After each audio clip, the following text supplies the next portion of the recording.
ಎಲ್ಲರಿಗೂ ಊರಿನ ಪ್ರಮುಖರಾಗಿರ್ಬೋದು, ದೊಡ್ಡವರಾಗಿರ್ಬೋದು, ಚಿಕ್ಕವರಾಗಿರ್ಬೋದು, ಎಲ್ರಿಗೂ ವಂದಿಸುತ್ತಾ, ವೇದಿಕೆ ಮೇಲಿರುವಂಥ ನನ್ನ ಸೋದರ ಸೋದರಿಯರಿಗೂ ವಂದಿಸುತ್ತಾ, ಹಾಗೆ ನನ್ನ ಪುಟಾಣಿ ಮಕ್ಕಳಿಗೂ ಎಲ್ರಿಗೂ ನನ್ನ ಹಣ ಎತ್ತಿ ನಮಸ್ಕಾರ ಮಾಡ್ತೀನಿ.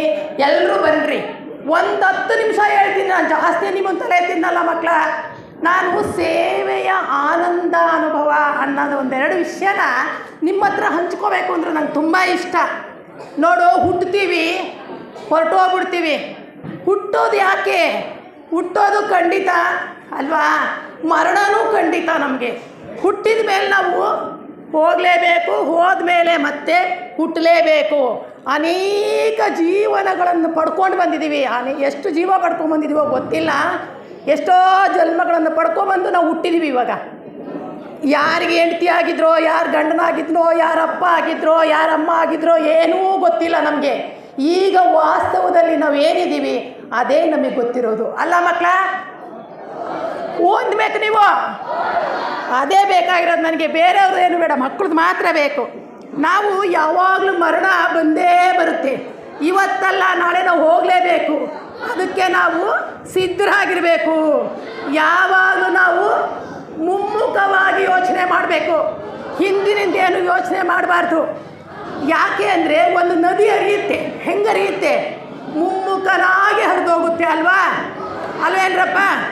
ಹಿಂದಕ್ಕೆ ಹರಿಯಲ್ಲ ಆ ನದಿ. ಹಾಗೆ ನಾವು ಮುಮ್ಮುಖವಾಗಿ ಪ್ರಯಾಣ ಮಾಡಬೇಕಾಗುತ್ತೆ, ಹಿಂದಕ್ಕೆ ಹೋಗಲ್ಲ ನಾವು. ಅದಕ್ಕೆ ಜೀವನ ಎಲ್ಲಿಗೆ ಹೋಲಿಸಿದರೆ ಗೊತ್ತಾ? ಒಂದು ನದಿ, ಒಂದು ಸರೋವರ, ಇದಕ್ಕೆ ಹೋಲಿಸ್ಕೊಂಡು ಹೋಗಿದ್ದಾನೆ ಮಾನವನ ಜೀವನವನ್ನು. ಹಾಗೆ ನಾವು ಮರಣ ಬರುವುದಕ್ಕಿಂತ ಮುಂಚೆ ಕೆಲವು ಕರ್ತವ್ಯಗಳನ್ನು ಮಾಡಬೇಕು. ನೀವು ನಿಮ್ಮ ಕರ್ತವ್ಯ ಮಾಡಿರಿ, ಹಿರಿಯೋರ ಕರ್ತವ್ಯ ಮಾಡಿರಿ. ಮಕ್ಕಳು ಡಿಸಿಪ್ಲಿನ್ ಕಲಿಬೇಕು. ಯಾವ ಮಕ್ಕಳು ಗಲಾಟೆ ಮಾಡಬೇಡ್ರಿ. ನೋಡಿರಿ, 1-2 ಮಾತು ಕೇಳಿರಿ ಸಾಕು. ನಾನು ಹೆಚ್ಚಿಗೆ ಉಪನ್ಯಾಸ ಮಾಡಲ್ಲ, 10 ನಿಮಿಷ ನಿಮ್ಗೆ ಹೇಳೋದು. ಯಾಕೆ ಅಂದರೆ ಯಾವಾಗಲೂ ನಾವು ಹೇಗಿರಬೇಕಪ್ಪ. ಬುದ್ಧ ಹೇಳ್ತಿದ್ರು, ಒಂದು ಉದಾಹರಣೆ ಕೊಡ್ತೀನಿ ಕಣ್ರ ಬುದ್ಧನ ಬಗ್ಗೆ. ಕೇಳಿಸ್ಕೊಡ್ರಿ ಎಲ್ಲ ಬುದ್ಧನ ಕಥೆನ. ಬುದ್ಧ ಒಂದು ಆಲದ ಮರದ ಅಡಿಗೆ ತಪಸ್ಸು ಮಾಡ್ತಾ ಕೂತಿದ್ರು. ಅಲ್ಲಿ ಎಲ್ಲ ಅವರ ಸಹಚರಕರಿಗೆ ಮರಣ ಮತ್ತು ಮರಣಾನಂತರ ಏನು ಅನ್ನೋ ವಿಷಯ ಹೇಳ್ತಾ ಇದ್ರು. ಎಲ್ಲರೂ ಅದನ್ನು ಕೇಳಿಸ್ಕೊಂತ ಕೂತಿದ್ರು. ಒಬ್ಬಳು ತಾಯಿ ಬರ್ತಾಳೆ. ಆಕೆ ಒಬ್ಬ ನೇಕಾರನ ಮಗಳು. ನೇಕಾರ ಅಂದ್ರೆ ಗೊತ್ತಲ್ಲ ನಮಗೆ, ಬಟ್ಟೆ ಆ ದಾರ ತೆಗಿತಾರಲ್ಲ, ಅವ್ರ ಮಗಳು ಆಕೆನೂ ಅಲ್ಲಿಗೆ ಬರ್ತಾಳೆ. ಏನೋ ಮಾಡ್ತಾ ಇದ್ದಾರಲ್ಲ ಅಂತ ನೋಡ್ತಾಳೆ. ನೋಡಿ ಬೇಗ ಮನೆಗೆ ಹೋಗ್ಬಿಡ್ತಾಳೆ. ಯಾಕೆ ಅಂದರೆ ಆಕೆ ಒಬ್ಬ ವಿಧಿವೆ. ಅವ್ರ ತಂದೆ ಮನೆಯಲ್ಲಿ ಆಕೆ ಬೆಳೀತಾ ಇರ್ತಾಳೆ. ಅವ್ರ ತಂದೆ ತುಂಬ ಕ್ರೂರಿಗಳು. ನೋಡ್ರಿ, ಯೋಚನೆ ಮಾಡಿರಿ ನೀವೇ. ಕ್ರೂರಿಗಳ ಹತ್ರ ನಾವು ಹೆಂಗೆ ಜೀವನ ಮಾಡಬೇಕು ಅಂದರೆ ಮುತ್ತು ಕೊಟ್ಟಂಗಿರಬೇಕು ಮಾತಿಗೆ ಅಂತ ಹೇಳ್ತಾರೆ ಹಿರಿಯರು. ಹಾಗೆ ಜೀವನ ಮಾಡ್ತಿದ್ಲು ಆಕೆ ಪುಣ್ಯಾತ್ಕಿತ್ತಿ. ಒಂದು ದಿನ ಏನಾಯಿತು ಅಂದರೆ ಅವ್ರ ಮಗ್ಗದಲ್ಲಿ ನೂಲು ಖಾಲಿ ಆಗಿಬಿಡ್ತು. ನೂಲು ಖಾಲಿ ಆದಾಗ ಏನು ಮಾಡ್ತವ್ರಪ್ಪ, ಹೋಗು ಪಕ್ಕದ ಬೀದಿಗೆ ಹೋಗಿ ಸ್ವಲ್ಪ ನೂಲನ್ನು ತೊಗೊಂಡು ಬಾ ಅಂತ ಕಳಿಸಿದ್ರು. ಆಕೆ ಏನು ಮಾಡಿದ್ಲು ಗೊತ್ತಾ? ತೊಗೊಂಡ್ಲು ಮಂಕ್ರಿ ಅಂತೀವಲ್ಲ, ಪುಟ್ಟಿ ಅಂತೀವಲ್ಲ ನಾವು, ಅದನ್ನು ಇಟ್ಕೊಂಡು ಹೋಗ್ತಾ ಇದ್ಲು. ಹೋಗ್ಬೇಕಾದ್ರೆ ಈ ಉಪನ್ಯಾಸ ನಡೀತಿತ್ತು. ಅದನ್ನು ನೋಡ್ತಾಳೆ ಆಕೆ. ನೋಡಿದಾಗ ಆಕೆ ನಡಿಗೆನ ಸ್ವಲ್ಪ ನಿಧಾನ ಮಾಡ್ತಾಳೆ. ನಿಧಾನ ಮಾಡಿದಾಗ ಏನಾಗುತ್ತಪ್ಪ ಅಂದರೆ ಎಲ್ಲರೂ ಬರ್ತಾರೆ, ಕೂತಿರ್ತಾರೆ. ಆಕೆ ಬರ್ತಾಳೆ. ಬುದ್ಧರು ಆಕೆ ನೋಡ್ತಾರೆ. ಏನು ಹೇಳ್ತಾರೆ ಗೊತ್ತಾ? ನೀನು ಏನಮ್ಮ, ಎಲ್ಲಿಂದ ಬಂದೆ ತಾಯಿ ಅಂತ ಕೇಳ್ತಾರೆ. ಎಲ್ಲಿಂದ ಬಂದೆ ಮನೇಲಿ ಅಂತಾರೆ.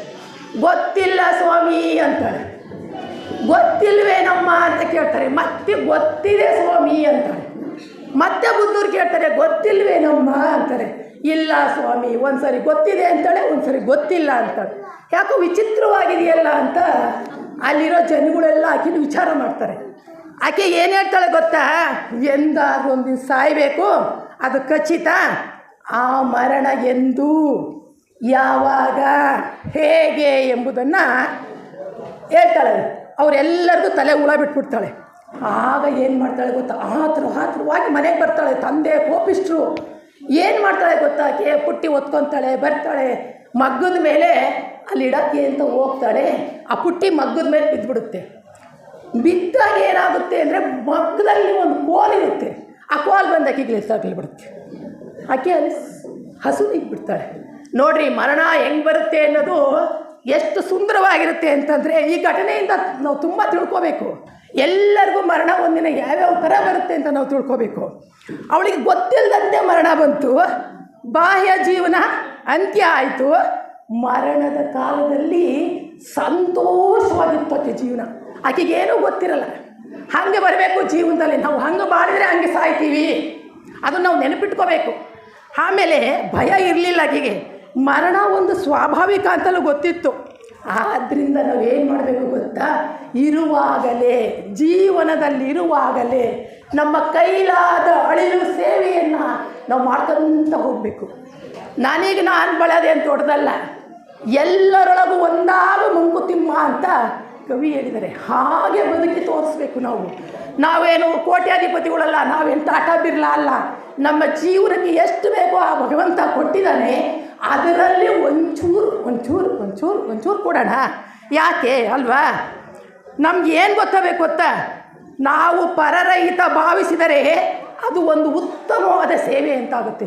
ಒಂದು ಒಳ್ಳೆಯ ಮಾತಾಡ್ರಿ, ಒಂದು ವಿಷಯ ಮಾತಾಡ್ರಿ, ಅದು ಒಂದು ಆನಂದ ಕೊಡುತ್ತೆ. ಈ ಜನ್ಮಗಳಲ್ಲಿ ಎಷ್ಟಾಗುತ್ತೆ ಅಷ್ಟು ಮಾಡ್ಕೊಂತ ಹೋದರೆ ಮುಂದಿನ ಜನ್ಮದಲ್ಲಿ ಸಾಕಷ್ಟು ಸಿಗುತ್ತೆ. ನಾವೇನಾದರೂ ಕೆಟ್ಟ ಕೆಲಸ ಮಾಡಿ ಏನಾದರೂ ಮಾಡಿ ಹಿಂದಿನ ಜನ್ಮದ್ದು ಈ ಜನ್ಮದ್ದು ಎಲ್ಲ ಮುಂದೋಗಿ ತೀರಿಸ್ಬೇಕಾಗುತ್ತೆ. ಇದು ಖಂಡಿತ. ಇದು ಆಧ್ಯಾತ್ಮ ಗುರುಗಳ ಹಿತನುಡಿಗಳು ಅಂತ ಹೇಳ್ತೀವಿ. ಗೊತ್ತಾ? ದಾನ ಒಂದು ಆನಂದ. ಸ್ವಾರ್ಥ ಸೇವೆ ಮಾಡಬಾರ್ದು ನಾವು. ನಮ್ಮ ಏಳಿಗೆಗೋಸ್ಕರ, ಆಧ್ಯಾತ್ಮಿಕ ಬೆಳವಣಿಗೆಗೋಸ್ಕರ ಸ್ವಲ್ಪ ಸೇವೆ ಮಾಡ್ಕೊಂಡು ಹೋಗೋಣ. ಮಕ್ಕಳಿಗೆ, ಪ್ರತಿಯೊಂದು ಮಕ್ಕಳಿಗೆ ಇದನ್ನು ಕಲಿಸ್ಬೇಕು. ಯಾರೋ ಒಬ್ಬರು ರುದ್ರ ಬರ್ತಾರೆ, ಅವ್ರನ್ನ ಆ ಕಡೆ ಬಿಡೋದು ಅವ್ರ ಕರ್ತವ್ಯ, ಅವನ ಕೈಲಾಗೋದು ಅಷ್ಟೇ. ಅದನ್ನು ನಾವು ಮಾಡಬೇಕು, ಏಕಾಗ್ರ ಚಿತ್ತದಿಂದ ಮಾಡಬೇಕು. ಏನೇ ಕೆಲಸ ಆದ್ರೂ ಅವರಿಂದ ನಮಗೇನೋ ಸಹಾಯ ಆಗುತ್ತೆ ಅಂತ ಯಾವತ್ತೂ ಮಾಡಬಾರ್ದು. ಅದನ್ನು ನಾವು ಎಕ್ಸ್ಪೆಕ್ಟ್ ಮಾಡಲೇಬಾರ್ದು. ನಮ್ಮ ಕೆಲಸ ನಾವು ಮಾಡಬೇಕು. ಇದು ಹಾಗೇ ಇರೋದು. ಎಷ್ಟು ಜನಕ್ಕೆ ದುಃಖ ಬರುತ್ತೆ ಗೊತ್ತಾ? 8 ವಿಧವಾದ ದುಃಖ ಬರುತ್ತೆ ಮನುಷ್ಯನಿಗೆ. 8 ದುಃಖಗಳು ಬರುತ್ತೆ ನಮ್ಮ ಕುಟುಂಬಸ್ಥರಿಗೆ.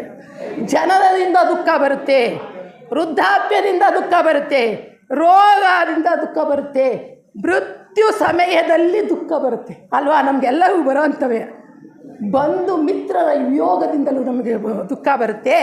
ಅಪ್ರಿಯ ಸನ್ನಿವೇಶಗಳನ್ನು ನೋಡಿದಾಗಲೂ ನಮಗೆ ದುಃಖ ಬಂದ್ಬಿಡುತ್ತೆ. ಇವೆಲ್ಲ ಶರೀರ ಮತ್ತು ಮನಸ್ಸಿನಿಂದಲೂ ಬರುವ ದುಃಖ ಇದೆ. ಇದಕ್ಕೆಲ್ಲ ನಿವಾರಣೆ ಆಗಬೇಕು ಅಂದರೆ ನಮ್ಮೊಳಗೆ ಅಡಗಿರುವ ಬುದ್ಧ ಸ್ವಭಾವವನ್ನು ಸಾತ್ಕಾರಿಸಿಕೊಳ್ಬೇಕು, ಒಳ್ಳೆಯದು ಮಾಡ್ಕೋಬೇಕು. ನಮ್ಮಲ್ಲಿ ಅನೇಕ ಗುಣಗಳಿದೆ, ಸಾಮಾನ್ಯದ ಗುಣಗಳಿಲ್ಲ, ನಮ್ಮಲ್ಲಿ ವಿಪರೀತ ಗುಣಗಳಿದೆ, ಎಲ್ಲರಲ್ಲೂ ಇದೆ. ಅದನ್ನು ಸ್ವಲ್ಪವಾಗಿ ನಾವು ತ್ಯಜಿಸ್ಕೊಳ್ಬೇಕು. ಆಗ ಮಾತ್ರ ಮನುಷ್ಯ ಉತ್ತಮವಾಗಿರ್ಬೋದು ಅಂತ. ಅದು ಒಂದು ಸೇವೆ. ಈ ಸೇವೆ ಇದು ಒಂದು ಸಾಮಾನ್ಯ ಸೇವೆ. ತನ್ನಲ್ಲಿರುವುದನ್ನು ಬೇರೆಯವರಿಗೆ ಕೊಟ್ಟು ತೃಪ್ತಿ ಪಡುವುದು ದಾನ. ರಾಮಪ್ಪವ್ರನ್ನೆಲ್ಲ ಇವ್ರು ಹೇಳಿದ್ರಲ್ವಾ, ಅದಕ್ಕೆ ನಾನು ಹೋಗಲ್ಲ, ನನಗೆ ಸಮಯ ಇಲ್ಲ. ಅವ್ರನ್ನ ಹೇಳ್ತಾ ಹೋದ್ರೆ ನಂಗೆ ದಿನವೆಲ್ಲ ಸಾಲದು. ನಾನು ರಾಮಪ್ಪವ್ರ ಬಗ್ಗೆ ಏನೂ ಹೇಳಲ್ಲ, ಅಣ್ಣವರೆಲ್ಲ ಹೇಳಿಬಿಟ್ಟಿದ್ದಾರೆ ಎಲ್ಲನ. ಯಾಕೆಂದರೆ ಅವರು ನಾನು ಚಿಕ್ಕ ಹುಡುಗಿಯಿಂದ ನಾನು ಬೆಳೆಸ್ತವ್ರವರು. ಆಮೇಲೆ ದ್ರವ್ಯ ವಸ್ತುಗಳನ್ನು ಕೊಟ್ಟು ದಾನ ಮಾಡ್ಬೋದು, ಅಜ್ಞಾನದಿಂದ ಬಿಡುಗಡೆ ಮಾಡಿಸ್ಬೋದು. ಹಾಗೆಯೇ ಯಾರ್ಯಾರಿಗೆ ಮಾಡ್ಬೋದು ಅಂದರೆ ನಿರ್ಗತಿಕರಿಗೆ, ಬಡವರಿಗೆ, ನ್ಯೂನತೆ ಇರುವ ಮಕ್ಕಳಿಗೆ ಸಹಾಯ ಮಾಡಬೇಕು. ಆರೈಕೆನೂ ಕೂಡ ನಮ್ಮ ಕೈಲಾದಷ್ಟು ಮಾಡಬೇಕು. ಇದನ್ನು ಮುಖ್ಯವಾದ ಒಂದು ದಾನ ಅಂತ ಹೇಳ್ತಾರೆ. ಕೈಲಾಗೋದು ಬರೀ ದುಡ್ಡನ್ನೇ ದಾನ ಮಾಡೋದಿಲ್ಲ. ಶ್ರೀಮಂತರು ಯಾರೋ ದಾನ ಮಾಡ್ತಾರೆ, ನಮ್ಮ ಕೈಲಾಗಿದ್ದು ನಾವು ಮಾಡೋಣ. ಇದು ಮನುಷ್ಯತ್ವ, ಇದು ನಿಜವಾದ ದಾನ. ಅದು ಹೇಗಿರುತ್ತಪ್ಪ ಅಂದರೆ ಫಲಾಪೇಕ್ಷೆಯಿಂದ ಮಾಡುವ ದಾನ ಅಲ್ಲ. ಬುದ್ಧರ ವಾಣಿಯಂತೆ. ಬುದ್ಧರ ನಮ್ಗೆ ಏನೇನು ಹೇಳ್ಕೊಟ್ಟಿದ್ದಾರೆ. ಬುದ್ಧರ ಬುಕ್ ಎಲ್ಲ ಓದ್ತಿರಲ್ಲ ಮಕ್ಕಳ, ಎಲ್ಲರೂ ಓದಿರ. ಬುದ್ಧಂದ ಸ್ವಲ್ಪ ಅಷ್ಟಾಗ ಅವೆಲ್ಲ ನಿಮಗೆ ಗೊತ್ತಾಗಲ್ಲ. ಇವಾಗಿನ ನೀವು ಕಲಿಬೇಕು, ಕಲ್ತ್ಕೊಡಿ. ಆವಾಗ ನಾವು ಮನುಷ್ಯರು ಹೇಗೆ ಈ ಸಮಾಜದಲ್ಲಿ ಜೀವನ ಮಾಡಬೇಕು ಅಂತ ಎಲ್ರಿಗೂ ಗೊತ್ತಾಗುತ್ತೆ. ಅದು ಗೊತ್ತಿಲ್ಲದಕ್ಕೆ ನಾವು ಹಿಂಗಿರೋದು, ಗೊತ್ತಾಗಲ್ಲ. ಎಲ್ಲ ಕಡೆನೂ ಇದೆ, ಅರಿತುಕೊಳ್ಬೇಕು. ಆಮೇಲೆ ಏನಪ್ಪ ಅಂದರೆ ಪರ್ವತದಷ್ಟು ಅತಿಯಾಗಿ ಮಂಗಳ ದ್ರವ್ಯವನ್ನು ಕೊಟ್ಟು ಬೆಳೆಸುವುದಕ್ಕಿಂತ ಸಮಾಧಾನವಾದ ಒಂದು ಮಾತನ್ನು ಹೇಳಿದರು. ಅದು ಒಂದು ಪರಮೋಚ್ಚ ಧ್ಯಾನ. ಗೊತ್ತಾಯ್ತಾ? ನಮ್ಮಲ್ಲಿ ಅಷ್ಟಿದೆ ಇಷ್ಟಿದೆ ಅಂತ ಎಲ್ಲರಿಗೂ ಕೊಟ್ಬಿಡ್ಬೋದು. ನಾವಿಲ್ದಾರೆ ಏನು ಮಾಡೋದು? ಒಳ್ಳೆ ಮಾತಾಡೋಣ, ಸ್ವಾಂತನ ಹೇಳೋಣ, ಒಳ್ಳೆಯದೊಂದು ಒಳ್ಳೆ ಬುದ್ಧಿ ತೋರಿಸೋಣ. ಇದು ನಿಜವಾದ ದಾನ. ಇದು ನನ್ನ ಪ್ರಕಾರ ದಾನ. ನಾನು ಥಿಯಾಸಫಿಸ್ಟಾಗಿ ನಾನು ಭಾಳ ವರ್ಷ ಇತಿಹಾಸ ಸೃಷ್ಟಿಗೋಲ್ಲ, ಚಿಕ್ಕ ಹುಡುಗಿಯಲ್ಲಿ ನಾನು ಮೆಂಬರ್ ಆಗಿದ್ದೆ. 8ನೇ ಕ್ಲಾಸಲ್ಲಿ ನಾನು ಮೆಂಬರ್ ಆಗಿದ್ದು. ನಾನು ರಿಟೈರ್ಡ್ ಆದಮೇಲೆ ಇದಕ್ಕೆ ಜಾಯಿನ್ ಆಗಿರೋದು. ಅಲ್ಲಿ ತನಕ ಆಗಿಲ್ಲ ನಾನು. ಏಕೆಂದರೆ ನನಗೆ ಒತ್ತಡಗಳು ಜಾಸ್ತಿ. ಒತ್ತಡ ಇರೋದ್ರಿಂದ ಹೆಣ್ಮಕ್ಳು ನಾನು ಹೊರಗಡೆ ಕೆಲಸಕ್ಕೆ ಹೋಗೋಕೆ ಇವೆಲ್ಲ ಅನುಕೂಲ ಕೊಡ್ತಿರಲಿಲ್ಲ ದೇವರು. ಈಗ ಕೊಟ್ಟಿದ್ದಾನೆ, ಗೊತ್ತಾಯ್ತಾ. ಆಮೇಲೆ ಹೆಂಗಪ್ಪ ಇರಬೇಕು ಅಂದರೆ, ಸಮಾಜದಲ್ಲಿರುವ ಅಸಹಾಯಕರಾಗಿರ್ಬೋದು, ಬಡವರಾಗಿರ್ಬೋದು, ವೃದ್ಧರಾಗಿರ್ಬೋದು, ಎಲ್ಲರಿಗೂ ನಾವು ಸಹಾಯ ಮಾಡ್ತಾ ಬಂದರೆ ದುಡ್ಡಿನ ಸಹಾಯ ಇಲ್ಲ, ಏನು ಬೇಕಾದ್ರೂ ಸಹಾಯ ಮಾಡ್ಬೋದು. ಸಮಾನತೆ ಬರುತ್ತೆ, ಪರಸ್ಪರ ವಿಶ್ವಾಸ ಬೆಳೆಯುತ್ತೆ. ಇದನ್ನೆಲ್ಲರೂ ತಿಳ್ಕೊಳ್ಳಿ ಮಕ್ಕಳು. ಏನು ಮಾಡಲಿಲ್ಲ ಅಂದರೆ ವಿಶ್ವಾಸ ಕೊಡೋಕ್ಕೆ ಏನು ಬಂದಿತ್ತೆ, ಪ್ರೀತಿ ಕೊಡೋಕ್ಕೆ ಏನು ಮಾಡುತ್ತೆ. ಅಣ್ಣವ್ರು ಹೇಳಿಲ್ವಾ ಹೆಂಗೆ ಇರಬೇಕು ನಾವು ಅಂತ, ಅದನ್ನು ಉಪಯೋಗಿಸ್ಕೋಬೇಕು ನಾವು ಅಷ್ಟೇ. ಆಮೇಲೆ ನಮ್ಮ ಭಾರತೀಯ ಸಂಸ್ಕೃತಿಯಲ್ಲಿ ಏನು ಹೇಳ್ತೆ, ಸೇವೆಯನ್ನು ಮಾಧವ ಸೇವೆ ಅಂತ ಹೇಳ್ತಾರೆ. ಸೇವೆಯನ್ನು ದೇವರ ಸೇವೆ ಅಂತ ನಾವು ಹೇಳ್ಕೊಂಬಂತೀವಿ, ನಿಜ. ಆದರೆ ಅದನ್ನು ನಾವು ಆಧ್ಯಾತ್ಮಿಕ ಉನ್ನತಿಗೆ ಮಾತ್ರ ಉಪಯೋಗಿಸ್ಕೋಬೇಕು, ಎಲ್ಲರಿಗೂ ಕೊಡೋದಲ್ಲ. ನೋಡಿ ಮಕ್ಕಳ, ನಾವು 140 ಕೋಟಿಗಿಂತ ಜಾಸ್ತಿ ಜನ ಇದ್ದೀವಿ. ಕೆಲವೇ ಮಂದಿ ಹತ್ರ ಸ್ವಲ್ಪ ಹಣ ಇದೆ, ಎಲ್ಲ ದುಡ್ಡು ಅವ್ರ ಹತ್ರನೇ ಇದೆ.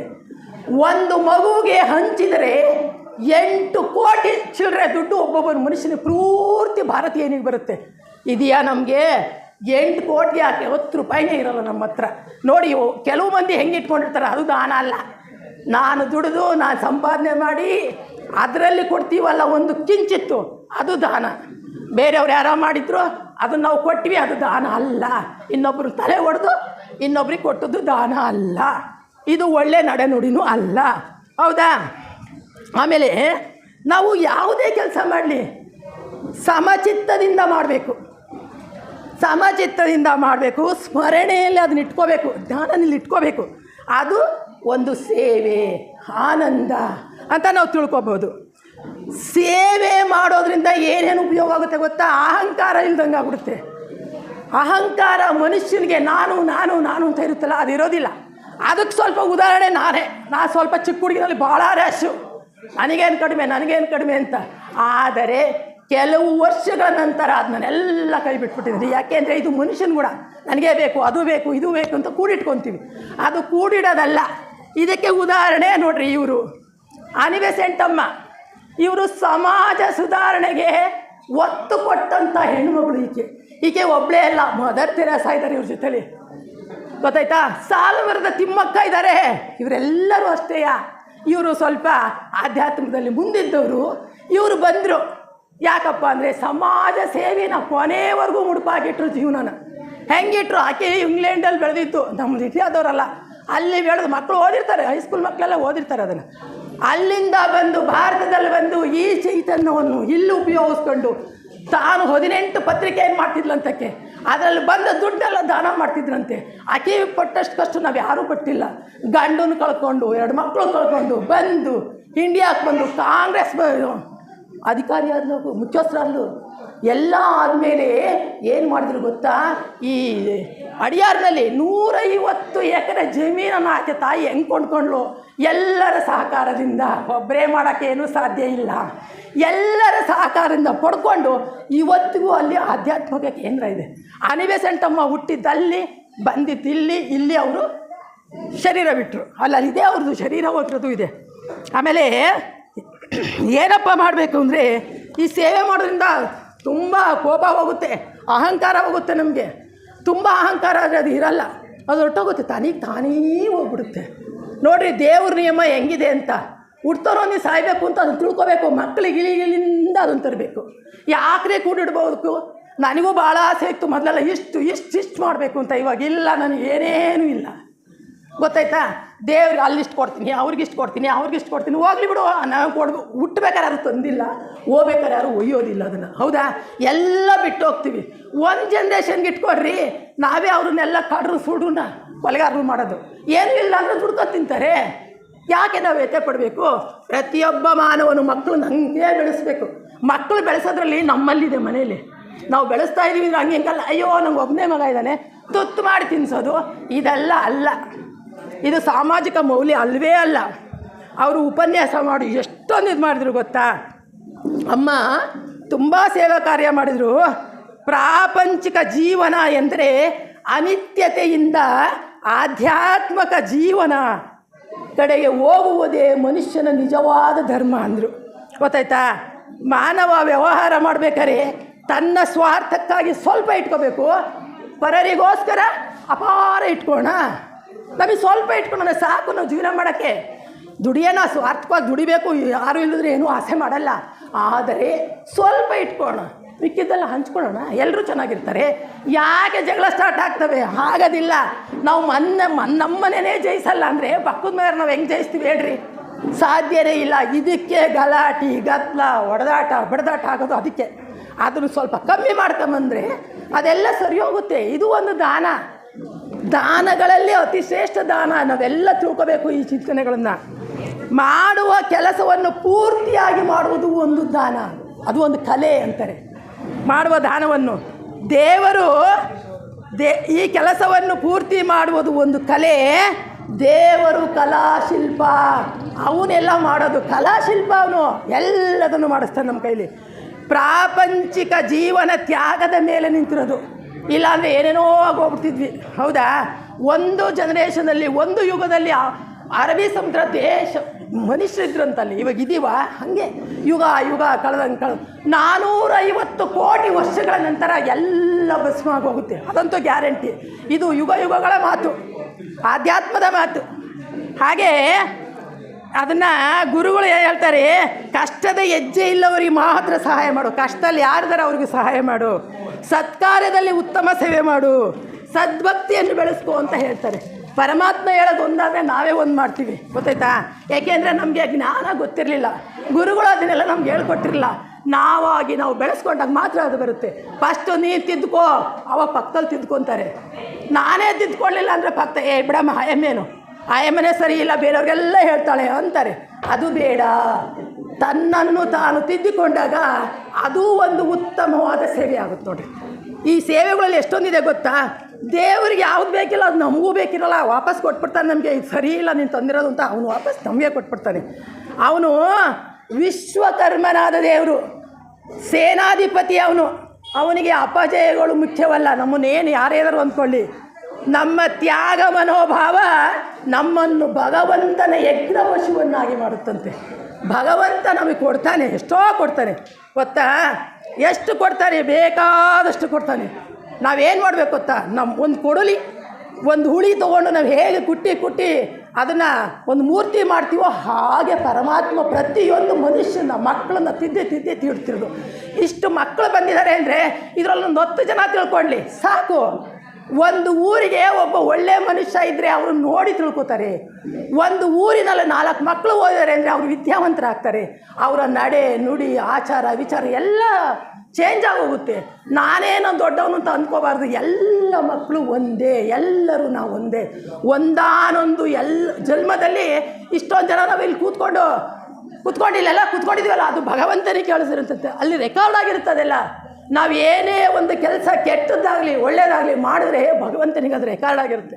ಆದ್ದರಿಂದ ಯೋಚನೆ ಮಾಡಿ ನಾವು ಜೀವನ ಮಾಡಬೇಕು ಅಂತ ಹೇಳ್ತಾರೆ.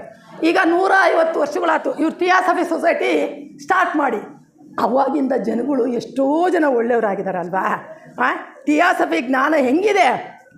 ನಿಜವಾಗಿ ಉತ್ತಮವಾದಂಥ ಒಂದು ಜ್ಞಾನ ಇದು. ಅದನ್ನು ನಾವು ಮಾಡಬೇಕು. ಈಶ್ವರನ ಯೋಜನೆಯಂತೆ ಜೀವಿಸಬೇಕು. ಜೀವಾತ್ಮ ಸ್ವಯಂ ಪ್ರಯತ್ನದಿಂದ ಕರ್ಮಗಳನ್ನು ಮಾಡಿ ಬೇರೆ ಬೇರೆ ದೇಹಗಳನ್ನು ಕಟ್ಕೊಂಡು ಈ ಪ್ರಪಂಚಕ್ಕೆ ಬಂದಿರೋದು. ನಾವು ಇಲ್ಲಿ ಬಂದಿರೋದು. ಮುಂದೆ ಯಾವ್ಯಾವ ದೇವದಲ್ಲಿ ಹುಟ್ಟಿದ್ರೋ, ಎಲ್ಲೆಲ್ಲಿ ಹುಟ್ಟಿದ್ವೋ, ಎಲ್ಲೆಲ್ಲಿ ಅದು ನಮಗೆ ಗೊತ್ತಿಲ್ಲ. ಈಗ ಅದನ್ನು ಭಗವಂತ ಕೊಟ್ಟಿರೋದು. ಈಗ ನಾವು ಅನುಭವಿಸ್ಬೇಕು. ಅನುಭವಿಸವಾಗಬೇಕಾದ್ರೆ ನಾವು ಹೇಗೆ ಅನುಭವಿಸ್ಬೇಕು? ಉತ್ತಮವಾಗಿ ಅನುಭವಿಸ್ಬೇಕು. ಅದನ್ನು ನಾವು ಕೆಲವರು ಭಾರಿ ಚಿಪುಂಡ್ರಿರ್ತೀವಿ. ಎಲ್ಲ ನನಗೆ ಬೇಕು, ಇದೆಲ್ಲ ನನ್ನ ಮಕ್ಕಳಿಗೆ ಬೇಕು ಅಂತ. ಅದು ಬೇಡ. ಔದಾರ್ಯ ಅಭ್ಯಾಸ ಮಾಡ್ಕೊಳ್ಳೋಣ. ಅಪನಂಬಿಕೆ ಗುಣಕ್ಕೆ ಅಪನಂಬಿಕೆ ಇರುತ್ತೆ. ಅಯ್ಯೋ ಅವ್ನು ಯಾರು ನಂಬ್ತಾರೆ? ನಂಬಿಕೆ ಇಲ್ಲದ ಜೀವನವೇ ಅಲ್ಲ. ನಂಬಿಕೆ ಇರಬೇಕು. ಯಾಕೆಂದರೆ ಉತ್ತಮ ವ್ಯಕ್ತಿಗಳಲ್ಲಿ ನಂಬಿಕೆ ಇಟ್ಕೋಬೇಕು. ಎಲ್ಲರೊಳಗೂ ನಂಬಿಕೆ ಇಟ್ಕೋಬಾರ್ದು. ಯಾಕೆಂದರೆ ನಾನು ಪರಿವರ್ತನೆ ಆದರೆ ಪಕ್ಕದವ್ರು ಪರಿವರ್ತನೆ ಆದರೆ ಅಂತ ನಾವು ತಿಳ್ಕೊಂಡಿದ್ದೀವಲ್ಲ. ಅದಕ್ಕೆ ವಿಶ್ವಾಸದ ಸ್ವಾರ್ಥತೆಯ ಬದಲಿಗೆ ಸುಖ ದುಃಖ ಹಂಚ್ಕೊಳ್ಳುವಂಥ ಗುಣ ಬೆಳೆಸ್ಕೊಳ್ಳೋಣ ಅಲ್ವಾ?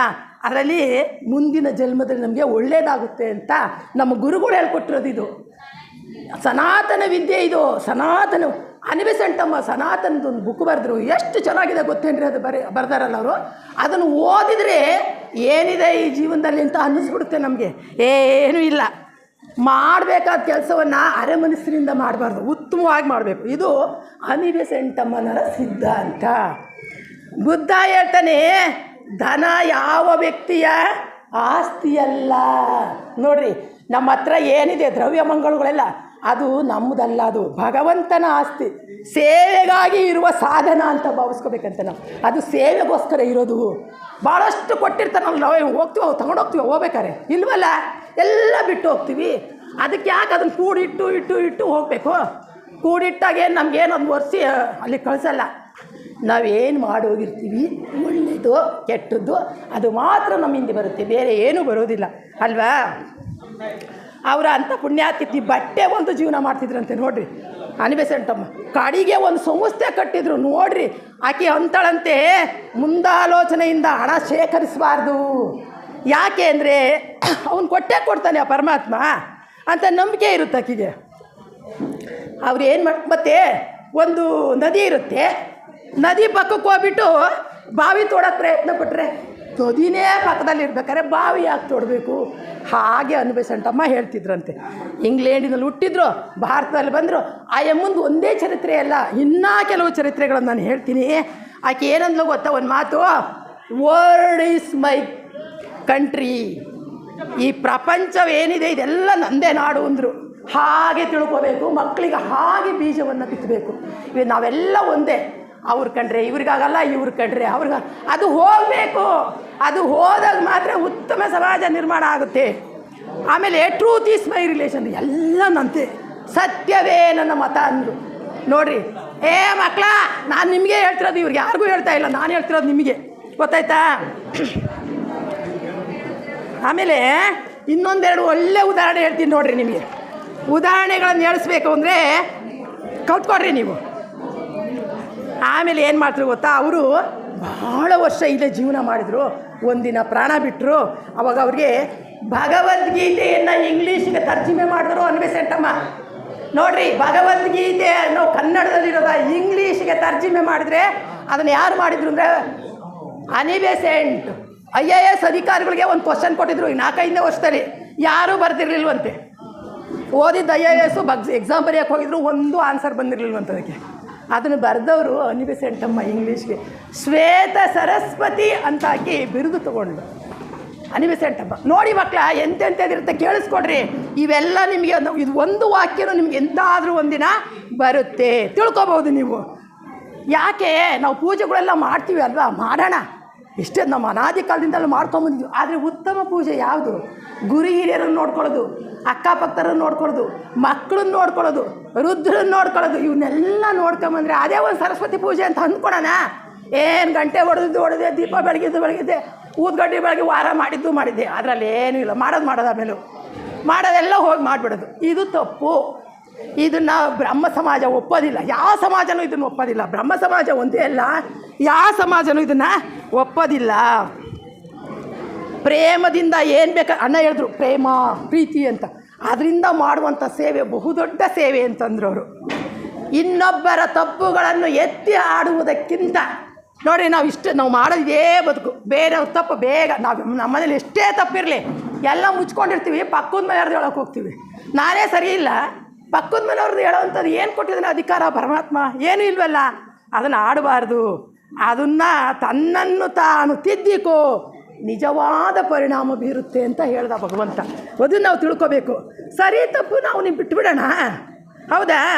ಮಾನವರಲ್ಲಿ 4 ವಿಧವಾದ ಜನರಿದ್ದಾರೆ. ಎಂತೆಂಥ ಜನ ಇದ್ದಾರೆ ಗೊತ್ತಾ?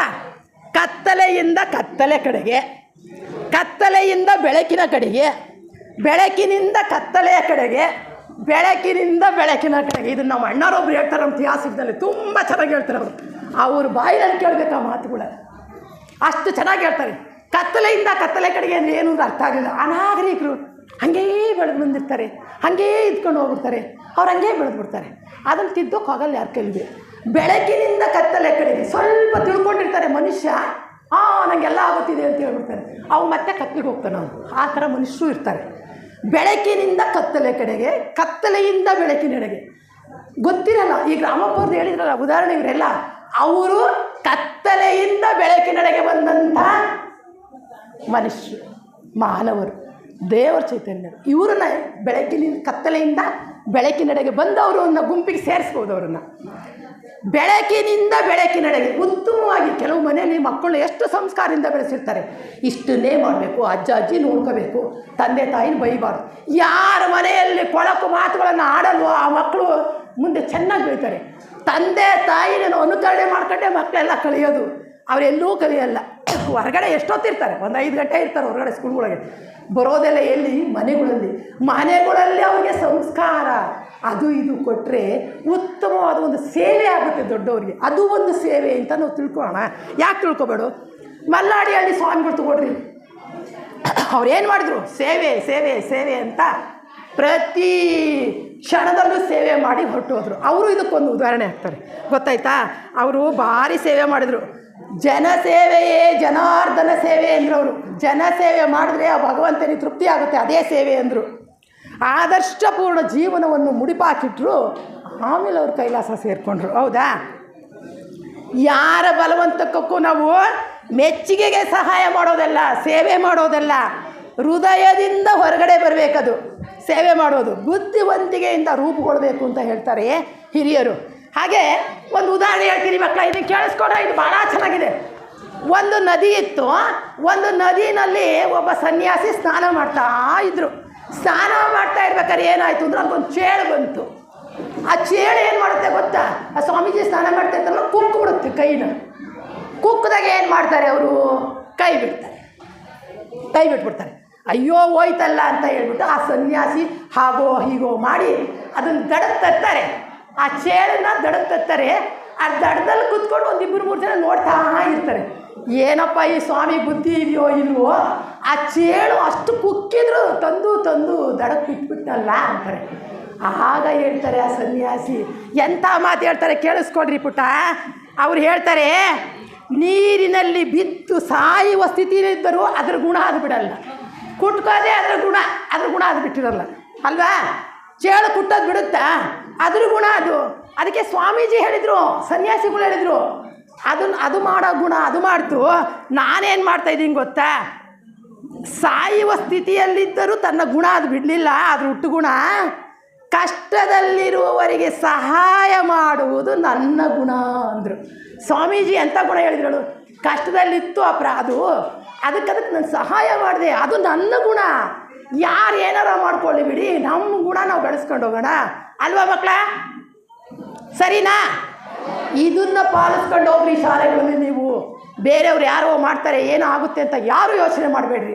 ತನ್ನ ಕೈಲಾದ ಸೇವೆನ, ತನ್ನ ಕೈಲಾದ ಜವಾಬ್ದಾರಿನ ಮೂಡಿಸ್ಕೊಂಡು ಹೋದರೆ ಅದಕ್ಕಿಂತ ದಾನ ಸೇವೆ ಮತ್ತೊಂದಿಲ್ಲ ಮಕ್ಕಳ. ಗೊತ್ತಾಯ್ತಾ? ಇದೇ ನೋಡ್ರಿ ಸವ ಮನೋಭಾವ.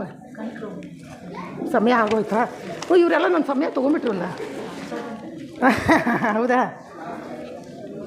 ನಾನು ಮಕ್ಕಳ ನಿಮ್ಮ ಹತ್ರ ಇದೊಂದು ಉದಾಹರಣೆ ಹೇಳ್ತೀನಿ. ಸೀತಾಮಾತೆಗೆ ಹಂಗೆ ಕರ್ಕೊಂಡೋಗಿದ್ರು ಯಾರು? ರಾವಣ. ಗೊತ್ತಿದೆ ನಿಮಗೆಲ್ಲ. ಅವಾಗ ಅವ್ರು ಏನು ಮಾಡ್ದ ಗೊತ್ತಾ? ಇವೆಲ್ಲ ಕಪಿ ಸೈನ್ಯಗಳೆಲ್ಲ ನೋಡಿದ್ರು, ಅಲ್ಲಿರೋರನ್ನ ನೋಡಿದ್ರು ಸೀತಾಮಾತೆ ಅಲ್ಲಿದ್ದಾಳೆ ಅಂತ. ತಂದು ಕಲ್ಲುಗಳಿಂದ ಅಡ್ಡ ಬಂದಿತ್ತು ಸೇತುವೆ ಅಲ್ಲಿ ಹೋಗೋಕ್ಕೆ. ಕಲ್ಲು ತುಂಬಿ ಸೇತುವೆ ಕಟ್ತಾ ಇದ್ರು. ಅದೇ ಮರದ ಮೇಲಿದ್ದ ಒಂದು ಒಳಿಲಿ ಏನು ಮಾಡುತ್ತೆ ಗೊತ್ತಾ? ಬರುತ್ತೆ, ನೀರೊಳಗೆ ಒದ್ದಾಡುತ್ತೆ, ಬದಿಗೆ ಹೋಗುತ್ತೆ, ಬಾಲ ಹಿಂಗೆ ಒದರುತ್ತೆ. ತಂದುಬಿಟ್ಟು ಎಲ್ಲ ತಂದು ಆ ಕಟ್ತಾ ಇರ್ತಾರಲ್ಲ ಅದರೊಳಗೆ ಸುರಿಯುತ್ತೆ. ನೋಡಿ, ಅವ್ರಿಗೆ ಶಕ್ತಿ ಇತ್ತು, ಆ ಕೆಲಸ ಮಾಡಿದರು. ಅದಕ್ಕೆ ಯುಕ್ತಿ ಇತ್ತು. ಅಳಿಲಿನ ಸೇವೆ, ಅಳಿಲು ಒಂದು ಸೇವೆ ಮಾಡಬೇಕು. ದೊಡ್ಡವ್ರನ್ನ ಅನುಕರಣೆ ಮಾಡ್ತು ಅಲ್ವಾ? ಅದಕ್ಕೆ ಎಲ್ಲರ ಅನುಕರಣೆಯನ್ನು ನೀವು ಮಾಡಿರಿ. ಅದು ಸೇವೆ, ಅಳಿಲಿನ ಸೇವೆ ಅಂತ ನಾನು ಪುಟಾಣಿದೊಂದು ಹಾಡೇ ಬರೆದಿದ್ದೀನಿ. ಪೂರ್ತಿ ರಾಮಾಯಣ ಬರೆದಿದ್ದೀನಿ. ಬೇಕಾದ್ರೆ ಕಳಿಸು ಅಂದರೆ ನಾನು ನಿಮ್ಗಳಿಗೆ ಕಳಿಸ್ತೀನಿ. ರಾಮಾಯಣದ ಅಳಿಲಿನ ಪುಟ್ಟ ಕಥೆ ಅಂತ ರಾಮಾಯಣದಲ್ಲಿ ಬರುವಂಥ ಪೂರ್ತಿ ಒಂದು ಹಾಡಲ್ಲಿ ಅದೊಂದು 10 ನಿಮಿಷ ಆಗ್ಬೋದು ಅಷ್ಟೇ. ಆಮೇಲೆ ಮನುಷ್ಯನೊಂದಿಗೆ ಬೆಸೆಯುವ ಶಕ್ತಿಯನ್ನು ನಾವೇನಂತೀವಿ? ಸೇವೆ ಅಂತ ಕರಿತೀವಿ. ಹಾಗೆ ಆನಂದ, ಐಶ್ವರ್ಯ, ಶಾಂತಿ, ಏಕತೆ ಎಲ್ಲವೂ ಸಹ ನಮ್ಮ ಪ್ರಗತಿಯೆಡೆಗೆ ಕರ್ಕೊಂಡು ಹೋಗುತ್ತೆ ನಮ್ಮನ್ನು. ಗೊತ್ತಾಯ್ತಾ? ಪ್ರಗತಿಯೆಡೆಗೆ ಕರ್ಕೊಂಡು ಹೋಗುತ್ತೆ ಮಕ್ಕಳ. ನೀವು ತಿಳ್ಕೊಡ್ರಿ. ಎಲ್ಲವೂ ಸಹ ವಿಚಾರ ಆಗಿರಲಿ, ಸಮಾಜ ಸೇವೆ ಆಗಿರಲಿ, ಕಾಯಕ ನಿಷ್ಠೆ ಆಗಿರಲಿ, ತಾಳ್ಮೆ ಆಗಿರಲಿ, ಯುಕ್ತಿ ಶಕ್ತಿ ಇವೆಲ್ಲವೂ ಒಳ್ಳೆಯ ನೀತಿ ವಾಕ್ಯಗಳು ಅಂತ ತಿಳ್ಕೋಣ. ನಾವು ಹೇಗೆ ಮಾಡಬೇಕು? ಅಕ್ಕಪಕ್ಕ ಬಂಧು ಬಾಂಧವರೊಡನೆ, ಸ್ನೇಹಿತರೊಡನೆ, ಅಜ್ಜ ಅಜ್ಜಿಯರ ಜೊತೆ ಎಲ್ಲರ ಜೊತೆಯಲ್ಲಿ ಮಿಗಲಾಗೋಣ. ಕೋಗಿಲೆಗೆ ಇದೊಂದೇ ಒಂದು ಶ್ಲೋಕ ಹೇಳ್ತೀನಿ, ನೀವು ಕಲ್ತ್ಕೊಳ್ಳಿ. ಕೋಗಿಲೆಗೆ ಕೂಗುವ ಆಸೆ, ನದಿ ನೀರಿಗೆ ಹರಿಯುವ ಆಸೆ. ಕೋಗಿಲೆಗೆ ಕೂಗುವ ಆಸೆ, ನದಿ ನೀರಿಗೆ ಹರಿಯುವ ಆಸೆ, ನನಗೆ ಜನಸೇವೆ ಮಾಡುವ ಆಸೆ, ನೊಂದವರಿಗೆ ಧ್ವನಿಯಾಗುವ ಆಸೆ. ಇಷ್ಟು ಹೇಳ್ಬಿಟ್ಟು ಅಂದರೆ ಯಾರು ಜಾತಿ ಈ ಜಾತಿ ಅಂತ ಲೆಕ್ಕ ಹಾಕೋಬಾರ್ದು. ನಾವೆಲ್ಲ ಜಾತಿ ಕಟ್ಕೊಂಡೇನು ಬಂದಿರಲಿಲ್ಲ, ಇದೆಲ್ಲ ಈಗೀಗ ಮಾಡ್ಕೊಂಡಿರೋದು. 26,000 ವರ್ಷಗಳಿಂದ ಜಾತಿ ಬಂದಿರೋದು. ಮೊದಲೆಲ್ಲ ಜಾತಿ ಇರಲಿಲ್ಲ ಅಂತ ನನ್ನ ನಂಬಿಕೆ. ಎಲ್ಲ ಒಂದೇ ಜಾತಿ ಆಗಿದ್ದರು. ನಾವ್ಯಾಕೆ ಮಾಡ್ಕೊಂಡು ಹೋಗಬೇಕು? ಯಾರು ಏನಾರು ಅನುಕರಣೆ ಮಾಡ್ಕೊಂಬಿಡಲಿ ದುಡ್ಡು ದೇವ್ರುಗಳ್ನ, ದೇವರು ಅವ್ರವ್ರಿಗೆ ಹೆಚ್ಚು. ಎಲ್ಲ ದೇವರ ಮೂಲ ಆ ಪರಮಾತ್ಮ ಅಂತ ಹೇಳ್ತಾ ನನಗೆ ಅವಕಾಶ ಕೊಟ್ಟಂತ ಅವರು ನನಗೆ ಅರ್ಧ ಗಂಟೆ ಕೊಟ್ಟಿರೋದಷ್ಟೇ. ಅಷ್ಟು ಹೇಳಿಬಿಟ್ಟು ನನಗೆ ನೀವೆಲ್ಲವೂ ಸಹ ಒಳ್ಳೆಯ ಮಾತುಗಳನ್ನು ತಿಳ್ಕೊಡ್ರಿ, ಒಳ್ಳೆಯ ಅಭ್ಯಾಸಗಳನ್ನು ತಿಳ್ಕೊಡ್ರಿ ಅಂತ ಹೇಳಿಬಿಟ್ಟು ಸಾಲು ಮರದ ತಿಮ್ಮಕ್ಕನ ಬಿಟ್ಬಿಟ್ಟು ಹೇಳೋದು. ಸಾಲು ಮರದ ತಿಮ್ಮಕ್ಕ ಸಾವಿರಾರು ಮರಗಳ ನೆಟ್ಟು ಮರಗಳ ತಾಯಿಯಾದಳು. ಆಕೆಗೆ ಏನೂ ಇರಲಿಲ್ಲ, ಆಕೆಗೆ ಬೆಳೆಸಬೇಕು ಅನ್ನೋದು ಕಾನೂನು ಇರಲಿಲ್ಲ ಅಲ್ವಾ? ಅಂಥ ಸೇವೆನೇ ಬುದ್ಧ ಸೇವೆ. ಅದು ಎಲ್ಲದಕ್ಕಿಂತ ಶ್ರೇಷ್ಠವಾದ ಸೇವೆ. ಹಾಗೆ ಹೇಳ್ತಾ ಅವರು ನೆನಪು ಮಾಡ್ಕೊಳ್ತಾ ನನಗೆ ಇಷ್ಟೊಂದು ಅವಕಾಶ ಕೊಟ್ಟಂಥ ವೇದಿಕೆ ಮೇಲೆ ಎಲ್ಲರಿಗೂ, ನಿಮ್ಮೆಲ್ಲರಿಗೂ, ಹಾಗೆ ಮಕ್ಕಳಿಗೆ ನನ್ನ 2 ಮಾತುಗಳನ್ನು ಹೇಳ್ತಾ ನಾನು ಮಾತು ಮುಗಿಸ್ತೀನಿ.